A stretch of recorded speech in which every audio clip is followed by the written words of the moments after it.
Hello, everyone, and thank you so much for joining us. Hope you guys had a great weekend. For Mississippi Live, I'm Emily Leonard.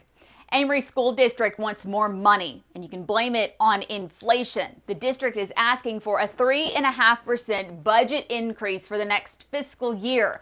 Leaders say its fuel, utilities, and janitorial costs are all up, and that increase is meant to keep things running. No one on the budget hearing objected. You can read the details in the Northeast Mississippi Daily Journal. The state's annual sales tax holiday is back. From this Friday to Sunday, clothes, shoes, school supplies, they're tax-free. Of course, there's always a catch. Each item has to be under $100.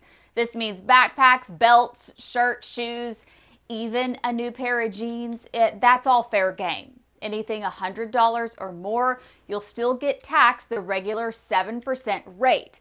The holiday runs from July 10th through the 12th, and you can find a link of what is tax-free on the Mississippi Live Facebook page. From the Oxford Police Department, a new scam tricking people into hacking into their own computer. It's disguised as a CAPTCHA verification.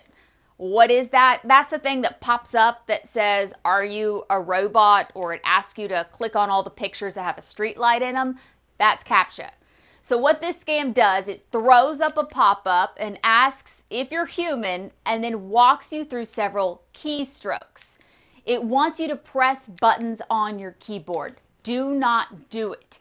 If you have fallen for this, disconnect from the internet right away, run a security scan, and change your passwords with two-factor authentication turned on.